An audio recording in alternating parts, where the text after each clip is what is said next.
Thank you very much, everybody, for joining us for our COVID-19 vaccination and the workplace session held by the newly formed Algoma Vaccination Support Council. And I'll talk a little bit about what that is just to lead things off. But first, I'd like to acknowledge that we are holding this event on the lands that have been inhabited by our Indigenous peoples since time immemorial. We are grateful for the opportunity to meet here, and we thank all generations of people who have taken care of this land for thousands of years. We recognize and deeply appreciate their historic connection to this place. We also recognize the contributions that all Indigenous peoples have made, both in shaping and strengthening each community represented here, our province, and our country. This recognition is also clearly connected to the collective commitment to make the promise and the challenge of truth and reconciliation real in our communities. Miigwech, and thank you for joining us. The Algoma Vaccination Support Council was established by the Sault Ste. Marie Chamber of Commerce and our Strive Young Professionals. And I'm proud to say that we have our co-chair, Derek Jackson, online with us today. And he shares that responsibility with Louise Kayako-Tet of Health Professionals. The council is meant to leverage businesses and organizations and partners that represent the thousands of employees in Algoma. And it's there really to provide support for the historic COVID-19 vaccination efforts and with the goal of ending the pandemic. So we've brought together a diverse group representing a wide range of sectors, and to that end to share pertinent information and timely communication and share public health information, update on logistics, distribution plans, and seek input from non-health related issues. So we really are leveraging our chamber membership, our businesses, organizations, community stakeholders to help support the efforts of Algoma Public Health, Sault Area Hospital, and the Algoma Ontario Health Team. So it's a great organization. We've been meeting for the last month, and we're beginning to see some really great results coming from this in support of our community. So thanks very much to Louise Kayako-Tet and to Derek Jackson for chairing. And to get on with our session today, we thank you to the team at Wishart Law. They have been gracious to provide their time and expertise to give us some knowledge and pass on what they are seeing in regards to vaccination in the workplace. So Tim, I leave it to you to introduce your team, and I turn the floor to you. Thanks so much, Rory. And I really want to thank everyone for joining us on this sunny day. It's nice to see that spring is sprung, so to speak. And I'm very thankful to the Algoma Vaccination Support Council for making this possible, and Strive, of course, and the Chamber for all the efforts that the Chamber is doing to coordinate and support local vaccination efforts. Today, we have myself, of course. My name, for those who don't know me, my name is Tim Harmer. I'm a lawyer at Wishart Law Firm, and I've got with me my colleague, Jennifer Clay. Jennifer is also a lawyer at Wishart, and we've both been sort of really curious about how this is going to roll out in terms of what employers are thinking as far as mandatory vaccination is concerned, and what the legal landscape for those are going to look like. So the one thing that I'll do is I'll share. We have a short PowerPoint presentation, and I'm going to share my screen with everyone in a moment, so we can go through that with you. Before we do, a couple of just housekeeping items. One of the most important is this is a webinar for, although we're talking about legal topics, it's neither Jennifer or myself. We want to make clear that we're not giving legal advice during this webinar. It's for informational purposes only. Another disclaimer, and we're going to talk about this in the course of the presentation, is that, as many of you know, there really aren't any cases that deal with this issue of mandatory vaccination in the workplace, at least not in Canada that we're aware of. And so much of what you're going to hear today is Jennifer and I trying to make sense and make predictions based on the scant case law that is out there, and based on the context of that case law, which we'll talk to you about, as to what the courts would find and how to craft, what are the considerations, the overall messaging that I think we want to bring to this is to give you some food for thought in terms of the considerations that you'd like to bear in mind if you're considering having a mandatory vaccination policy in your workplace. And if so, what kinds of elements a policy like that would cover, and some of the related considerations about employee rights and privacy. So against that backdrop, I'll share my screen, and I'm just hoping that this works. Okay, let's share. Okay. Bear with me for a moment, everyone, while I. Yeah, I echo, hi everybody, thanks for being with us today. I echo what Tim says about us going through this as sort of food for thought. We're hoping this will be more of a conversation, and we hope to engage you. Feel free to use the chat throughout to ask us questions. We're happy to discuss and happy to run through any theoretical fact scenarios and go back and forth and see what we think. So Tim, go. Yeah, and just with what Jen said in mind, what we'd like to do actually, we love the chat function, but also as we're going through, we don't want, because we may not pick up the chat function right away. Feel free just to interrupt us. We'd much rather have this be a really interactive presentation and have it more of a discussion, because we know there's a lot of questions about these types of policies and what can and can't be done. And so rather than wait till the end of the presentation, if you have questions or thoughts as we're going along, just feel free to interrupt us. And as I say, we'll have more of a discussion, and hopefully this will be entertaining and useful information for everyone.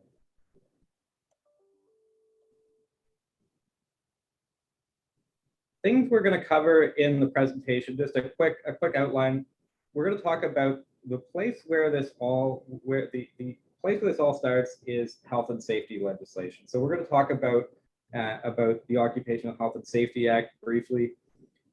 We're going to talk about legislation related to workplace vaccines. Now, there is no legislation that we're aware of that covers COVID-19 vaccinations, but there is legislation that covers vaccinations in other types of vaccinations in certain workplace settings.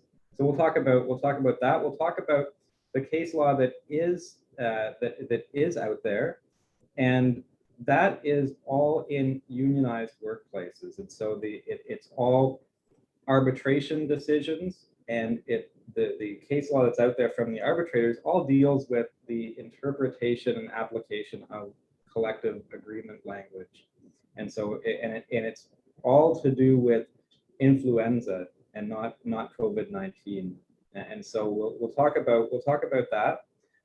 We'll talk about human rights issues. One of the prevalent issues with mandatory vaccination policies are the human rights implications, especially those for employees that may have a disability as defined under the legislation. And how do you manage the rights of those types of employees against the imposition of a mandatory vaccination policy? We'll talk about that. We'll move to what a mandatory vaccination policy may look like, some of the key considerations and elements that you may want to include in such a policy. And we'll close with just a brief discussion of employee policy against the backdrop of of a mandatory vaccination policy. So as Tim mentioned, an important starting point for us today is health and safety legislation. That's really why we're all here. Employers, we have a duty to make all reasonable precautions in place to make sure our employees are safe. So under the Occupational Health and Safety Act, there is this blanket rule. The legislative scheme does have specific measures that specific employers have to put in place, but there is this vague provision, and we have it on the screen for you, that employers have a duty to take every precaution reasonable in the circumstances to protect a worker. Again, this is intentionally vague. What's reasonable is going to be completely different for different workplaces. We've seen over time what's reasonable has changed. So a year ago, we weren't wearing masks. We weren't screening our employees or members of the public that were coming into the workplaces. And now that is considered reasonable and necessary under certain guidelines. So it's important to look at your workplace and look at what's reasonable for your workplace. Workplace is broad. So a workplace under the Occupational Health and Safety Act is anywhere that an employee performs work. So if Tim and I today were giving this presentation in a hotel conference room, that could be our workplace under the Act, and those duties of our employer could apply there. So thinking about what is reasonable, thinking about what the workplace is. Again, this changes over time. So what's reasonable in times of an outbreak or in times where community spread is more rampant, the precautions might be different than at a time where we're at a lull or not in an outbreak. Certainly workplaces where you're dealing with the public, or maybe you're dealing with travelers like a hotel industry, something like vaccinations might be seen as more reasonable than somewhere like an office setting where you're able to shut your office door, keep 6 distance from others. So those are important factors to keep in mind. A way that employees can enforce this duty on employers is the right to refuse unsafe work. We've seen this with COVID from the very beginning a year ago. Employees can exercise a right under the Occupational Health and Safety Act to let their employers know, I don't feel safe in this workplace because of reasons X, Y, Z. Maybe they don't have the appropriate PPE. Maybe the employer isn't properly enforcing their screening mechanism. They have a right to refuse, and this triggers a Ministry of Labor process. The first step generally is the employer has to investigate what's going on. So canvassing from the employee the reasons for their refusal and trying to resolve it themselves with the employee and with the Occupational Health and Safety rep or committee. If it doesn't resolve at that point, the process goes on and on, ultimately to the point of a Ministry of Labor inspector coming in and dealing with the work refusal. The inspector can order the employer to implement certain new measures, or the inspector might say, no, all reasonable precautions have been taken and have been implemented. So the right to refuse should be resolved. That's our starting point. Health and safety legislation, taking every precaution reasonable, and knowing employees themselves can hold the employer to that through this mechanism of the right to refuse unsafe work. And the key theme that you're going to hear us talk about throughout this presentation is that word that Jen used, reasonableness. That's in large part what the case law, and we'll talk about the case law, but really what it comes down to is what's reasonable in the circumstances. And we're going to talk about our thoughts on what that means. And but first, one of the things I wanted to bring up is there have been some refusals since, and I guess we're about a year and a day actually since the anniversary of COVID-19, and there have been work refusals, and they have been looked at by Ministry of Labor. And I'm not sure if Jen, and I'm putting Jen on the spot for a moment, but I don't know if Jen is so glad if Jen is familiar with those, because Yeah. I do recall there being a few sort of higher profile work refusals, and curious to know how those were dealt with. Yeah, well, one thing I would like to raise now that I have a forum to go on my little rant, the general fear of COVID is not sufficient to ground a work refusal. So long as your employer is following all appropriate guidelines and they're actually being implemented. There have been very recently, as a few weeks ago, instances where an employer treats a work refusal, it goes through the appropriate channels, and it's disciplinary conduct, because the general fear of COVID, without anything more, is not sufficient to refuse to go into the physical workplace unless we'll talk about human rights considerations. But the Ministry of Labor has, as long as you're following the guidelines and you're confident in that, the Ministry of Labor is going to be okay and not necessarily support the right to refuse unsafe work. And it could end up being disciplinary conduct for sure. So you could also have, this is the general occupational health and safety scheme. And I should say, if you fall under federal jurisdiction for your labor and employment matters, there's a similar scheme under the federal regime, the Canada Labor Code. We'll just focus on the provincial, they really mimic each other. There can be specific legislation that applies to your workplace. So as Tim mentioned in his intro, there's nothing specific to COVID vaccines yet, but if you could switch the slide. Oh, there we go. No problem. Technical difficulty, Yeah. actually operator difficulty, Yeah. that is. So for example, the Child Care and Early Years Act, certain child care employees do have to have certified immunizations in accordance with the recommendations of the local medical officer of health. So if APH directs that the COVID vaccination is on that list, you could have specific employees that must comply with that. Similarly, under the Long-Term Care Homes Act and the Ambulance Act, paramedics and certain long-term care home workers are subject to mandatory immunization rules legislated by the government. Those are, again, subject to human rights issues that we'll review later.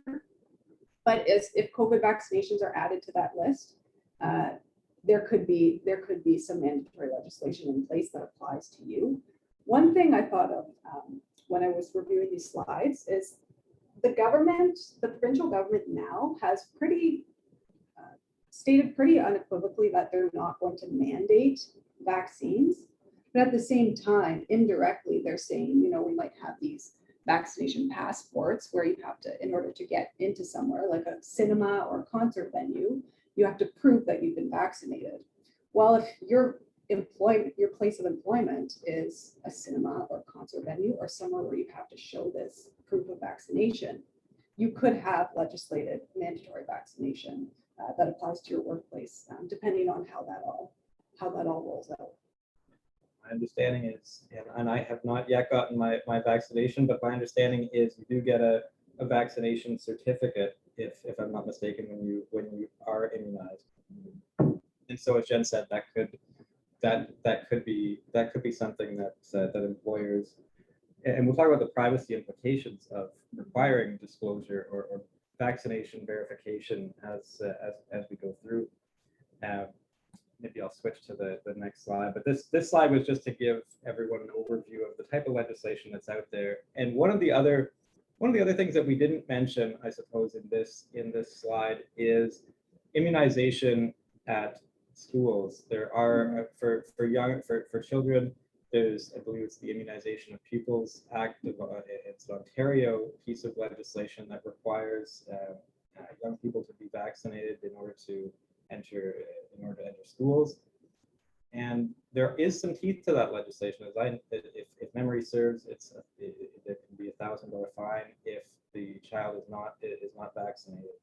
And so there is some precedent at least among children for Ontario schools, and obviously there's some of these other acts as well. And there's a theme with these pieces of legislation. You'll see they tend to deal with those who are encountering at-risk populations in their normal duties. And so that's a theme, and that actually is what we've seen in the case law as well.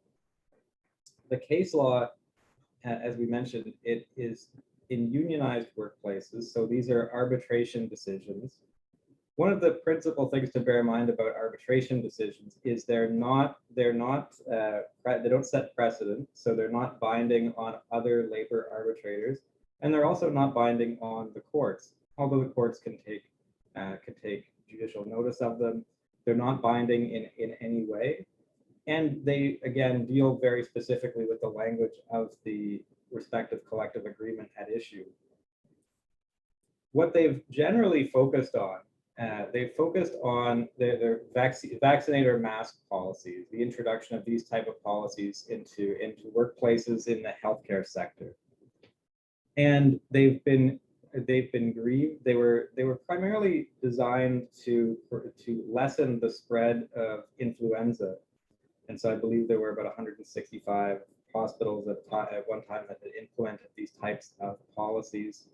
And what the arbitrators generally, to sort of discern the general theme out of these cases, they've generally looked at the harms imposed to the employees of having to wear masks for an entire shift, for example, weighed that against the benefits to patient safety. And as we know now, we've got a lot of evidence to support the idea that mask wearing, together with proper hand washing practices and social distancing, is effective at reducing the transmission of COVID-19. At the time, however, when they were dealing with influenza, and these cases you can see they go back a few years. One of the main factors that played a role was the lack at that time of scientific evidence, or the divergence of scientific evidence on the effectiveness of influenza vaccination and mask wearing on transmission. And so the unions were arguing against these policies, and were saying essentially there's a lack of scientific evidence, or the scientific community is divided on the efficacy of these measures to prevent transmission. And so that was a key determinant. One of the major decisions, actually one of the leading decisions, is from here in the Sioux. It's the first example case. It's a 2015 decision, and it's Reed Sioux Area Hospital and Ontario Hospital Association. And there's another case that we'll talk about. In the Sault Ste. Marie case, as I understand, the arbitrator found that one of the primary purposes behind the policy was to increase the vaccination rate amongst employees. And they looked at the collective agreement language and what was reasonable, and ultimately did not uphold the policy. And Jen, do you have anything to comment on the Sault Ste. Marie? I'll certainly, we've got a lot to say on the St. Michael's decision. Sure, yeah, I mean, not specifically on the Sault Ste. Marie, but in general, when you're dealing with these employer implemented policies challenged in a grievance procedure, you have what are called the KVP factors that the arbitrator looks at. So really what it always ends up hinging on is reasonableness, and that's what we're focusing on, because reasonableness is sort of the takeaway of the day. And it's certainly something, no matter what forum you're at, what your policy is going to be assessed based on. But the other criteria of KVP, very important if you are in a unionized workplace, has to be consistent with the collective agreement. So you can't implement a policy that violates what you've already negotiated into your agreement. And check your collective agreement first, because you might have something in there that says you have to negotiate this type of policy with the union, and you can't implement it unilaterally, period. So it has to be consistent with the collective agreement, has to be clear and unequivocal, has to be brought to the attention of employees, and employees have to know the consequences of breach of the policy. So if you discipline somebody for breaching your vaccination policy, they have to know that that's a consequence of breach. And we'll talk about the issues with penalizing specifically in the context of human rights. But if there is any consequence, it has to be spelled out in the policy, and it has to be consistently enforced. So that's the backdrop of these cases. Those are the criteria that arbitrators look at. And my other general comment is really that the only case law we have is in the healthcare setting, which makes sense because you're dealing with the most high-risk population. But that is another limit to the guidance that we have right now with the case law as it is. One of the things to be careful with these decisions as well is, again, the language of the collective agreement. In I believe in both cases, there was a recognition in the collective agreement of the right of the nurses in these cases to refuse vaccination. There was an obligation set out in the collective agreement for the employer to use to, of course, reduce the risk to employees, but also there was this recognition expressed in the collective agreement that nurses could refuse vaccination. And what the arbitrator at Sault Ste. Marie found, the Sault Ste. Marie decision found that essentially this was the policy was an effort to up the rates of vaccination, and it undermined that aspect of the collective agreement, so it couldn't be upheld on that basis. Similarly, with the decision in St. Michael's, the St. Michael's Hospital, there was similar language in the collective agreement, and as Jennifer mentioned, the arbitrator looked, because it was a unilateral employer effort to implement this policy. The arbitrator applied the KVP test and looked at whether this was reasonable in the circumstances. And the reasonableness test required an objective evidence that there was a real problem that required to be addressed by this specific solution of the mask or vaccinate policy.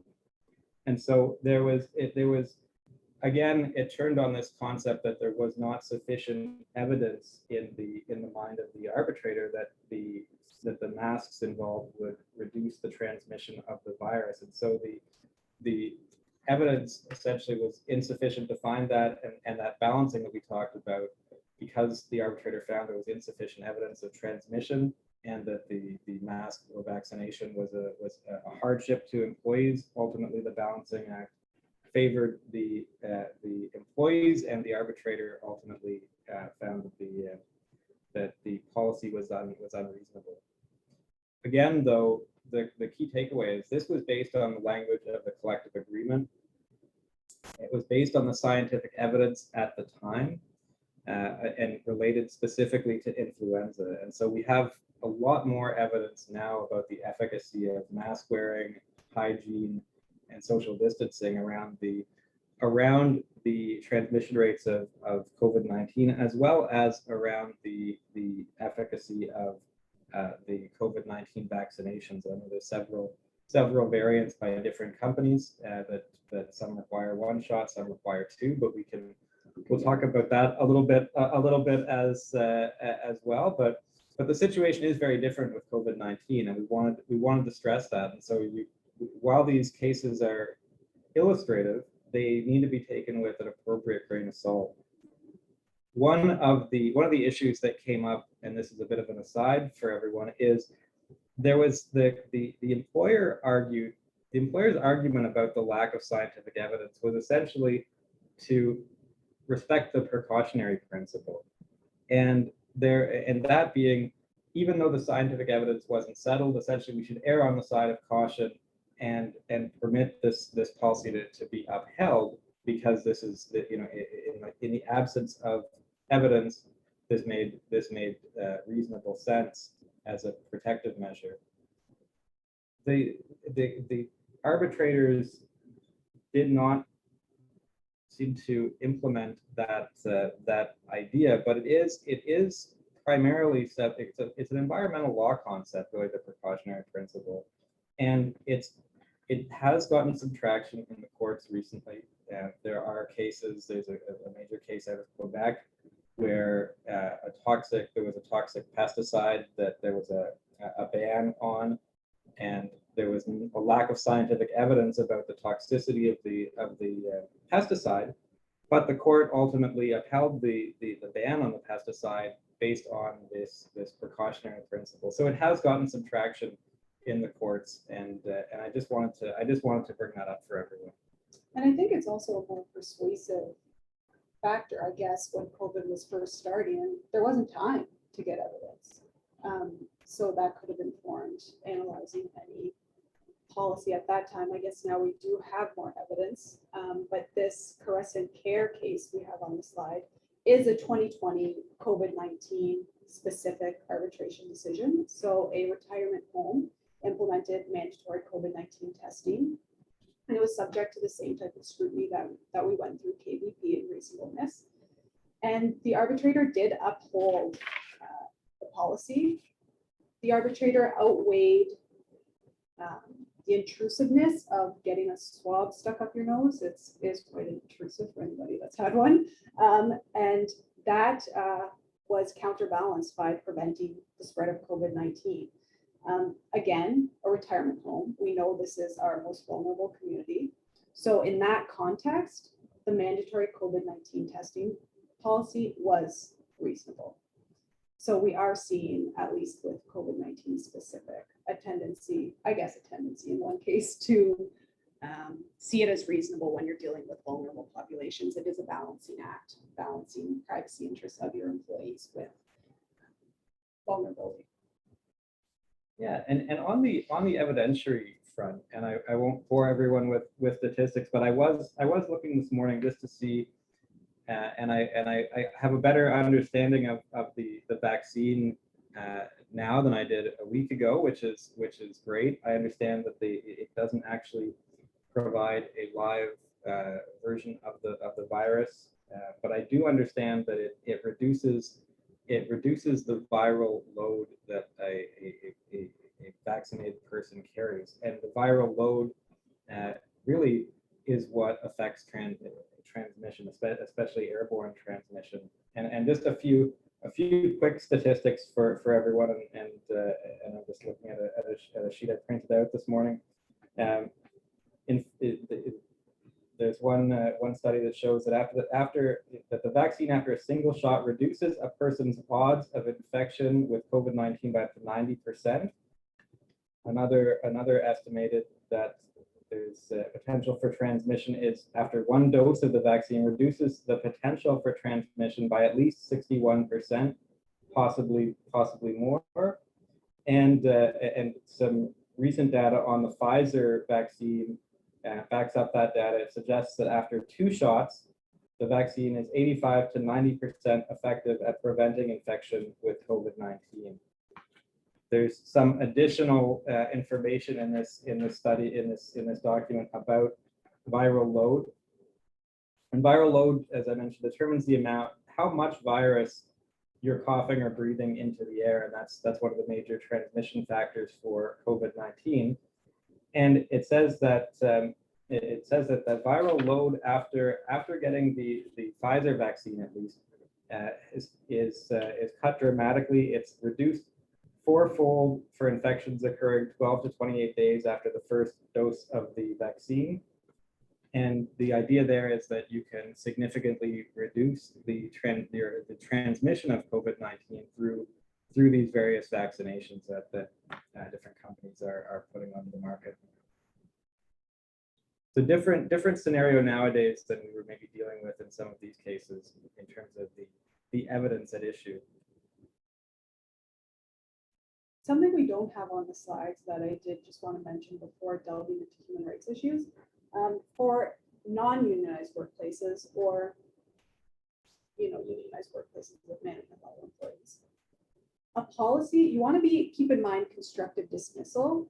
So a policy that makes vaccination a condition of your employment could lead to a constructive dismissal claim. So constructive dismissal is when the employer unilaterally changes a fundamental term and condition of employment.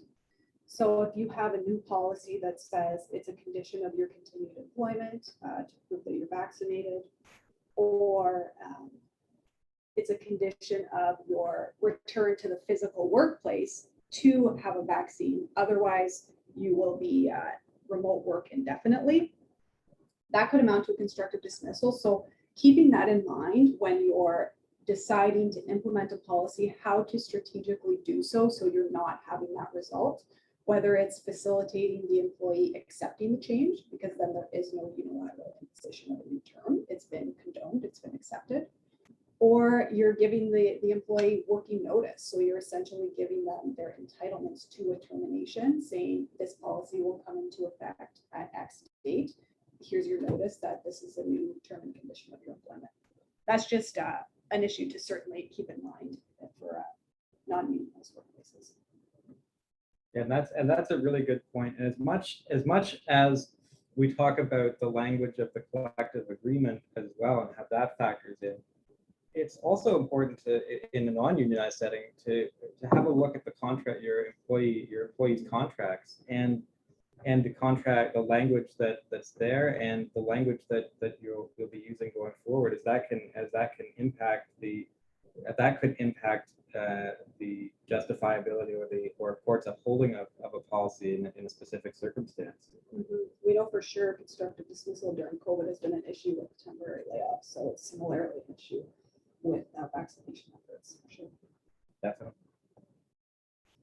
Human rights. So really, human rights are a huge concern that comes to mind when you're dealing with any type of medical requirement on your employees.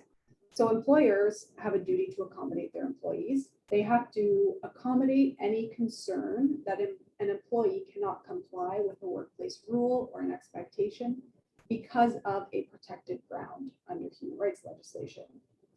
When we think about vaccination for COVID, the protected grounds that come to my mind are certainly disability. So if you have a medical issue that prevents you from being able to get the vaccine.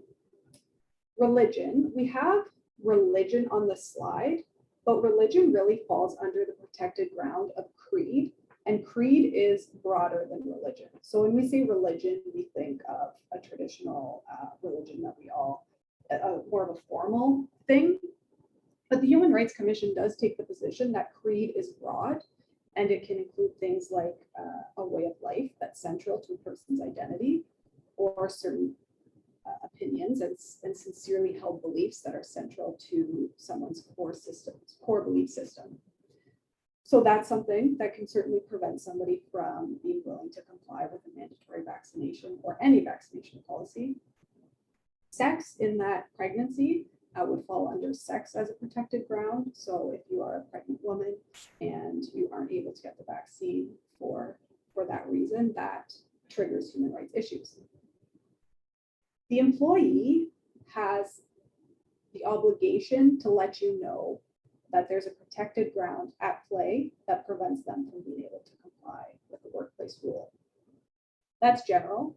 At the same time, sometimes the Human Rights Commission will comment that the employer had a duty to inquire. I'll give you an example of how that can come up. So if you have one of your employees, you know she's a single mother, you know she has 4 kids, suddenly school starts and every day she's late for work. And you issue a suspension for being late because that's against your employer policies. While the employee can then say, you as the employer you knew all of this, you ought to have known, knew about my life circumstances. You ought to have inquired about whether my issues complying with this workplace rule of reporting to work on time had anything to do with the protected grounds, because you knew I was a single mom, you knew school was starting, and childcare obligations, family status, that's a protected ground under human rights legislation. So the duty to inquire is something that the Human Rights Tribunal, if you're before them, will consider. We're here today talking to you about human rights issues because we're already anticipating that employees will have protected grounds that are preventing them from getting a vaccination. So contemplating these human rights issues in advance, planning how you're going to deal with them, building that into your policy can fulfill your obligation to inquire. What is required to prove that you have a legitimate need? It's going to vary based on the protected ground.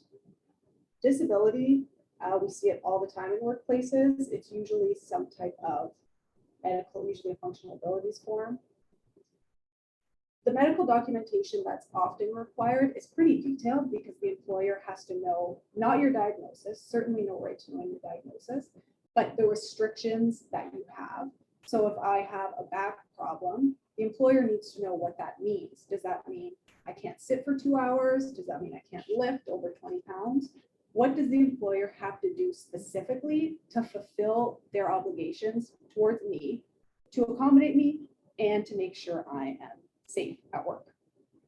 Here, with vaccinations, I would anticipate that the documentation that's required would be a little bit less onerous, because if you have a medical issue that's preventing you from getting a vaccine, that's it, full stop. That's your restriction.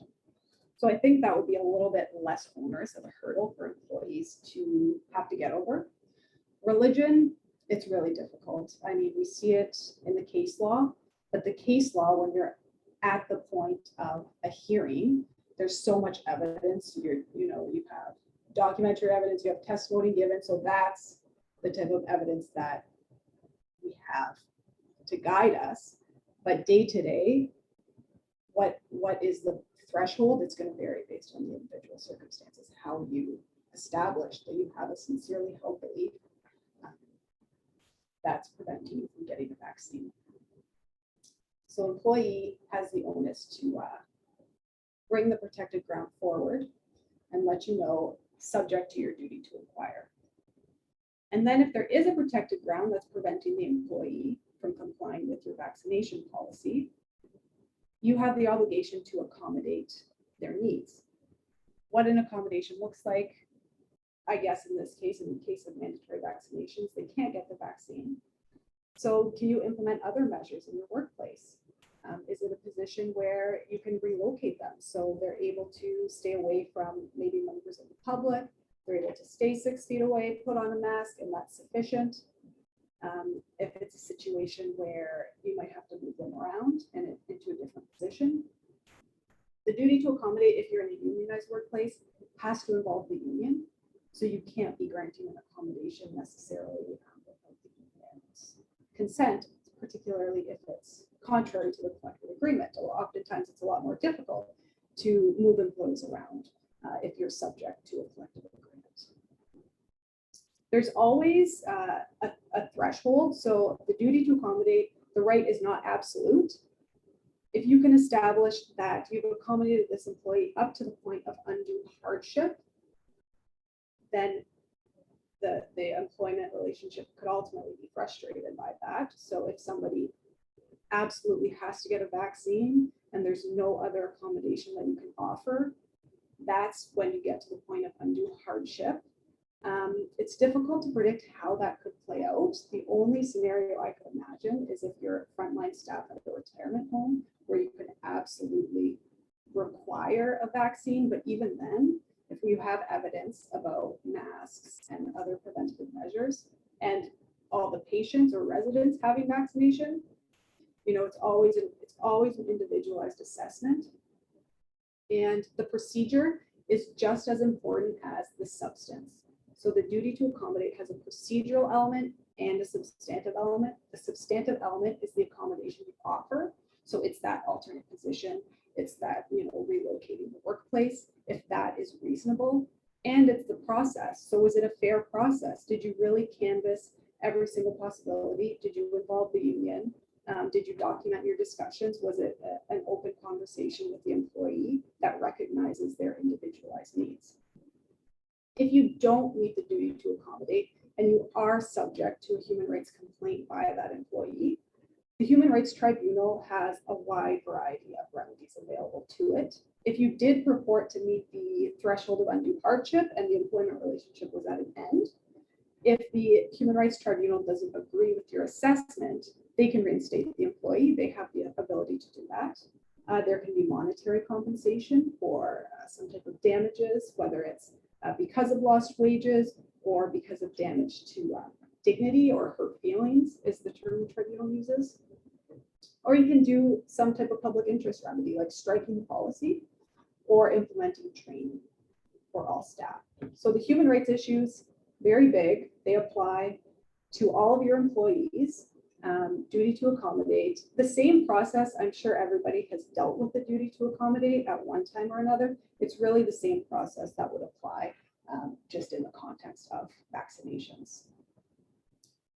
And I have a question for Jen, actually. One of the things that I've heard some employers looking at is, instead of we talk about mandatory vaccination policies right now, but some employers, on the other hand, are looking at incentivizing ways to incentivize employees to get vaccinated. rather than making it mandatory. For example, you get X amount of days off work, or you get a bonus of a certain amount of money if you get the vaccine. And how does that? And my question for Jen, for discussion in general, is how does that interplay with the human rights issues that we've just talked about? I think it still triggers the same human rights issues, because now you're conferring a benefit on employees. And if I'm not eligible for that benefit that every other employee gets because of a protected ground, because I have a medical issue that prevents me from getting the vaccine, I now don't get a bonus. That's still an adverse effect due to a protected ground. So it still triggers human rights obligations. It's a really good point.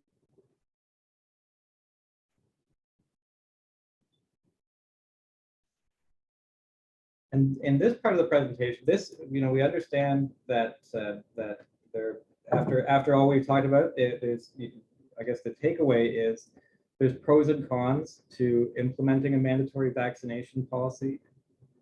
I think it's fair to say that the courts will look at, in terms of upholding the policy, the courts will look very specifically at the language. It's a collective agreement, whether the language is consistent, same with an employment contract. They'll look at things like Jen talked about with human rights issues, and it will really be case by case basis. There may be situations where it's justified, where a policy like this is justified, and others where a court says it's not. Maybe in a healthcare setting, it's justified, for example, maybe in a less forward-facing type of business, or a business in which your employees are less likely to come into contact with vulnerable populations. Maybe it's not, and so it really does depend on the circumstances whether or not mandatory vaccination policy is going to be upheld as being reasonable, a reasonable balance between employees' rights on the one hand and the protection of the public on the other, the public or your clients or other workers for that matter. And you don't need a one-size-fits-all policy. If you have part of your workplace is safety sensitive and part isn't, you could very well be in a situation of having two different policies for different employee groups. That's true. And this slide focuses on if you would like to put in one of these types of mandatory vaccination policies, if you believe it's appropriate for your workplace. Just some things to consider. We talked about the first two bullets. It has to be consistent with the language of your collective agreement if you have one, and it also the employees' employment agreements if you have written employment agreements. So we'll want to check those. Policy has to be reasonable, and again, that depends on the circumstances, and we just talked sort of about some of the considerations there. There are considerations around reasonable alternatives to vaccination. Jen talked about some of those in the context of human rights, but the policy could address those as well. Things like, can an employee do remote working? Can their office be moved to be more isolated, for example? Policy, of course, has to be clear and unequivocal. It has to be consistently applied, at least consistently applied within the group to which it's applicable towards. As Jen mentioned, you could have a sort of higher risk group of employees to which the policy applies, and lower risk employees.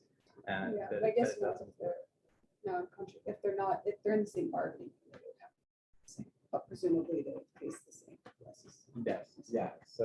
So again, everyone, this goes to show that these types of even Jen and I's discussion today underscores that really it's going to be, until the courts weigh in on these things, it really is educated speculation. Mm-hmm. And something else too, don't implement mandatory vaccination policy if vaccines aren't accessible.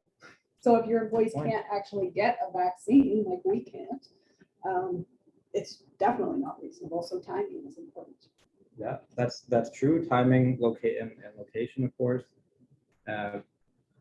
Obviously, some other considerations, you're going to want to communicate it to the employees, and we're going to talk about it the next slide a little bit more, but communicate what the purpose is. We talked about, is the purpose to protect the employees? Is it because the employees are going to be dealing with vulnerable populations?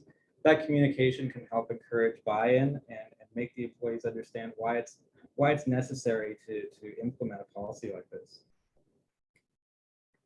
Of course, provision that human rights are going to be respected, and we really think that that it's the disciplinary side. It should clearly spell out what disciplinary actions are available to the employer, up to, of course, I suppose, up to and including termination, although for the reasons Jen mentioned, termination of employment will have its own difficulties, let's say, if it's solely based on a failure to get a vaccine for whatever reason. So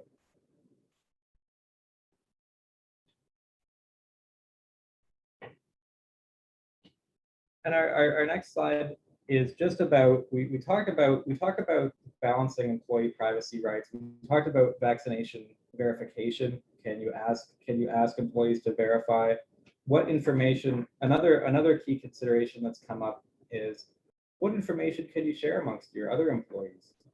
Some employees, more so than others, are going to be cognizant of the risk posed by those who haven't gotten vaccinated, and how do you communicate information about those employees who have been vaccinated who haven't?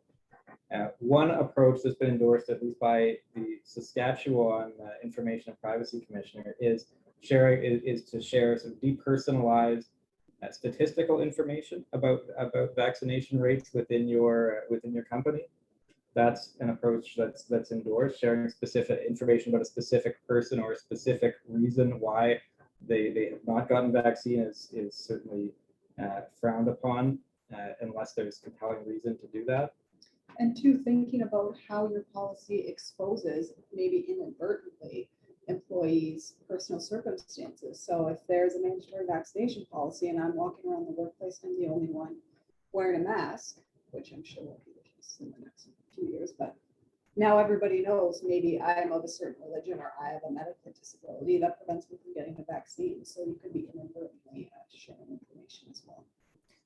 And I noticed there was a question in the chat, and I'll just mention it out loud for everyone. There was a question that I believe was that involved, instead of mandatory vaccination, can we request testing? And so far, and it goes back to the case that Jen was mentioning, so at least in the context of the retirement home, in that case, its name eludes me at the moment, but there was the, and it'd be in the slides for everyone, but there was the 2020 case involving the retirement home that Jen mentioned, in which testing was upheld. It was the nasal swab testing, and it was found to again, weighed against the potential intrusiveness of the testing versus the protection of the public. Again, it was a retirement home, but in that circumstance, the mandatory testing was upheld. So there's definitely circumstances and decisions, at least arbitrary. That was another arbitration decision, of course, but again, there are circumstances and decisions where we're seeing a willingness, at least, to recognize the risk that COVID-19 poses. And on that point as well, I will mention when you're comparing these arbitration decisions, not necessarily the one dealing with COVID testing, but the ones that deal with influenza. One of the other considerations is COVID-19, as we know, is very different than influenza, both in terms of its effect, the long-term implications of contracting COVID-19, and the rate of death and the rate of the spread as well. And so there are distinct differences around the virus as well that the policies were designed to contain. And so I just mentioned that as another consideration in distinguishing those previous cases. Some closing items around employee privacy. These types of policies, these mandatory vaccination policies, we'd recommend a statement. Of course, we talked about communication, but how and why the information is being collected, the information about the vaccinations, that is, what information is going to be collected, how's the information going to be stored? That obviously, if it's paper-based, clean desk policy, storage in a in some sort of locked container, it is health information. Most private sector employers, I should say, in Ontario are governed by HIPAA. There are some that will be governed by the protection of the Personal Health Information Protection Act. And so you'll want to know your obligations under those pieces of legislation. But overarching principle, make sure that the storage of information is secure. If it's on a PC, that PC should be password protected. Encryption would be one step better. Statement about the confidentiality of the information, who it's going to be disclosed to, how it's going to be disclosed. We talked about the sort of depersonalized statistical information being made available that you may want to put in if that's how you're going to disseminate information. Is it going to be provided to any third parties? That's a consideration as well. And how long, another consideration is how long are you going to keep the information? How long is it necessary to keep this information is going to be a consideration. And what you do with it afterwards. Obviously, it is sensitive health information, so secure disposal or destruction is recommended. And there's various methods to do that. If it's electronic, there's companies that do nothing else but securely destroy information. They can provide a destruction certificate.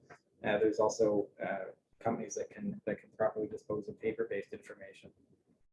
Those are just some of the considerations around employee privacy in the context of mandatory vaccination policies that we want to share with everyone. And I know we're running a little bit short of time, but we want to make sure we get to any questions that anyone may have. And so, with that in mind, I'll sort of turn over the floor to anyone who may have a question that we can address. Jim, it's Rory. There was a request if the PowerPoint slides could be made available to the attendees. What I'll do, Rory, is let me get back to you on that. I'll just confirm that with our administration here. I don't foresee a problem, but let me confirm that, and I will respond to that as soon as I can. Great. Also, just to let folks know, I put a link to Communitech, who are some good friends of mine, about rapid testing. So I'd suggest folks take a look at that link there, and it discusses the issues around rapid testing and the workforce as well, and provides, I think, an implementation plan if folks are interested. I see a note here from Dave Rector as well. We requested testing our employees if they leave the Algoma area going to or through lockdown areas or gray. And we were told by APH yesterday that you cannot request testing unless you have symptoms. Yeah, that would be the health unit rule.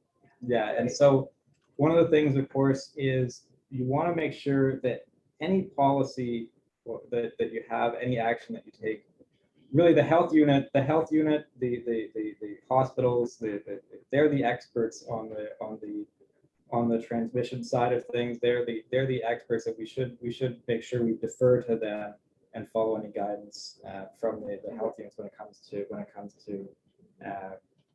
testing or vaccination, etc. So I wouldn't say that I would say defer to the experts on that point. Jen, do you have any thoughts? Yeah, no, and that goes back to our point about not implementing a mandatory vaccination policy if vaccines aren't accessible.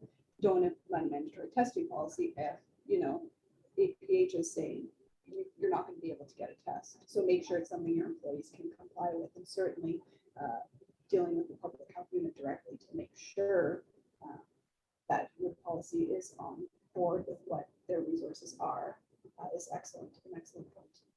Good. And a follow-up to that, are employees required to inform where they are going, potentially gray zone, when they ask for time off?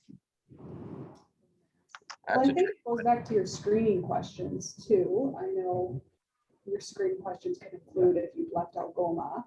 So by virtue of that, you are disclosing indirectly. Right. So when when they come back, you can ask the question. Oh, if it's part of your screening, is what my thought was. Yeah, so what Jen's referring to for everyone is just for example, a lot of employers have screening forms that every day before work, an employee has to fill out a form, whether it's online or not, saying whether they've traveled to an area that's high risk with COVID, whether they've practiced safe social distancing, whether they're experiencing symptoms, etc. So what Jen's, I think, referring to is you can put that question as part of your screening. It's and I'm just looking for yes, and I've seen the statement from Jen, and 100%. I'm just looking at the chat. You can voluntarily put that on your screening form. It's not required. It's not part of the required screening, but again, you can certainly. I don't see any issue with including questions like that. Well, folks, our time has come to a close, and I see there's no further questions in the chat box. So, Tim, Jennifer, thank you so much for today. That was a ton of information and a lot to digest. I see Tim and Jen have included their contact information there on the last screen. I'm sure they would be open to engaging any of you through the firm to help you with your COVID requirements. So, Tim, Jennifer, once again, thank you so much. It's very much appreciated. And also, Tim, thanks for being part of the Algoma Vaccination Support Council. Thanks, everybody. Everybody have a terrific day.